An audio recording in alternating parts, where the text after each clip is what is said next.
Olá, amigos do canal Orben! Bem-vindos a mais um episódio onde mergulhamos nos momentos que definiram a história mundial. Hoje, vamos revisitar um dia que viverá para sempre na infâmia.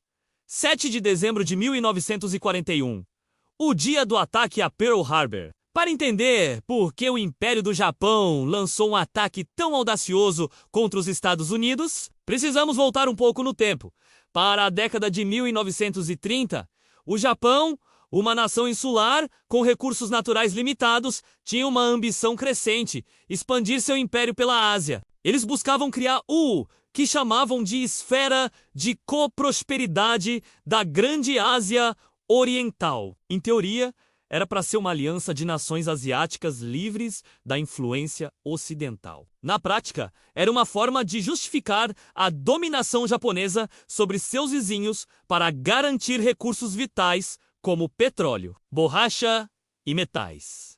Essa expansão começou de forma agressiva. Em 1931, o Japão invadiu a Manchúria, no nordeste da China, e em 1937 iniciou uma guerra em larga escala contra o resto do país. Essas ações foram condenadas internacionalmente, especialmente pelos Estados Unidos, que tinham interesses comerciais e políticos na região. A resposta americana foi impor uma série de sanções econômicas cada vez mais severas contra o Japão.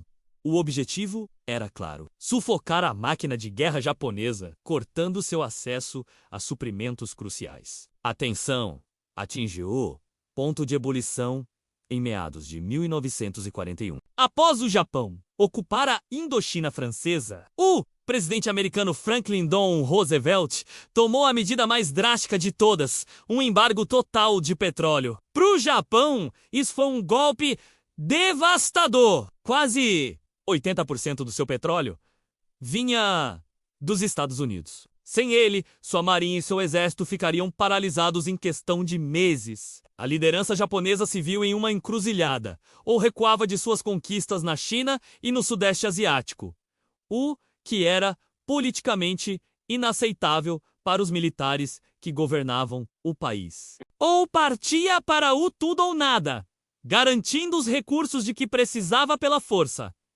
Eles escolheram a segunda opção. O plano foi elaborado pelo almirante Isoroku Yamamoto, comandante-chefe da frota combinada japonesa. Yamamoto, que havia estudado em Harvard e servido como adido naval em Washington, conhecia o poder industrial americano. Ele sabia que uma guerra prolongada contra os Estados Unidos seria um desastre para o Japão. Portanto, a única esperança era desferir um golpe tão rápido e devastador que paralisasse a frota do Pacífico dos Estados Unidos da América antes mesmo que a guerra fosse declarada. A ideia era neutralizar a principal ameaça à sua expansão no Sudeste Asiático, dando ao Japão tempo suficiente para conquistar os territórios ricos em recursos e fortificar suas posições, forçando os americanos a negociar a paz. O alvo escolhido foi a base naval de Pearl Harbor, no Havaí, o coração da Força Naval Americana no Pacífico. A operação, batizada de Operação Z, foi um segredo muito bem guardado. Uma força-tarefa composta por 6 porta-aviões, acompanhada por navios de guerra, cruzadores e submarinos, partiu do norte do Japão em 26 de novembro. Eles navegaram em silêncio de rádio absoluto por uma rota raramente usada no Pacífico Norte para evitar a detecção. Era uma aposta gigantesca. Se a frota fosse descoberta, o plano fracassaria e o elemento surpresa estaria perdido. Na manhã de domingo, 7 de dezembro de 1941, a tranquilidade da base de Pearl Harbor foi brutalmente interrompida. Pouco antes das 8 horas da manhã, o primeiro de 2 vagas de ataque, com 353 aviões japoneses, menos bombardeiros, caças e torpedeiros, surgiu nos céus de Oahu para os soldados e marinheiros americanos. Muitos ainda dormindo ou tomando café da manhã, a cena era de puro caos e incredulidade. Os aviões japoneses, marcados com o círculo vermelho do sol nascente, mergulhavam sobre os navios ancorados em Battleship Row, a fileira dos couraçados. Os torpedos especialmente modificados para águas rasas atingiram os cascos dos navios com uma precisão mortal, bombas perfurantes de blindagem caíam do céu. O USS Arizona foi atingido por uma bomba que penetrou em seu paiol de munições, causando uma explosão cataclísmica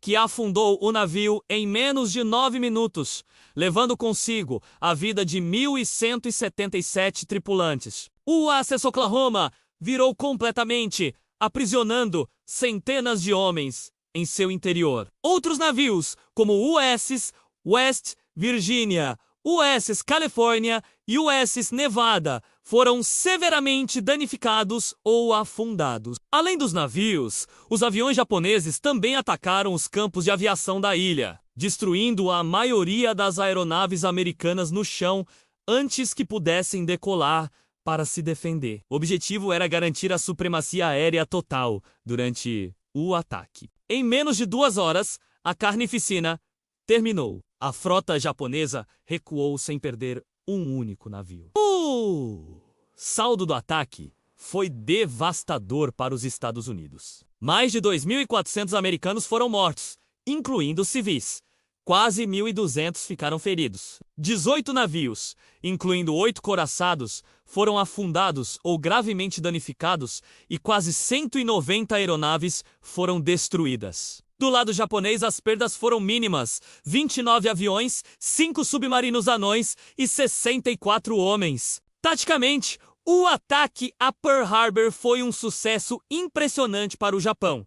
Eles alcançaram a surpresa total e infligiram danos massivos. No entanto, estrategicamente, foi um erro de cálculo colossal. O ataque não conseguiu destruir os 3 porta-aviões americanos da Frota do Pacífico, que, por sorte, estavam no mar em missões de rotina naquele dia. Na era da guerra naval que se iniciava, os porta-aviões seriam as peças mais importantes do tabuleiro, não os couraçados. Além disso, os estaleiros e os enormes tanques de armazenamento de combustível de Pearl Harbor, cruciais para a operação da frota, permaneceram intactos. Um descuido que os japoneses lamentariam mais tarde. Mas o maior erro de todos foi subestimar a reação do povo americano. Em vez de quebrar o moral dos Estados Unidos e forcá-los a aceitar a expansão japonesa, o ataque surpresa uniu a nação de uma forma que nada mais poderia. O sentimento isolacionista que dominava o país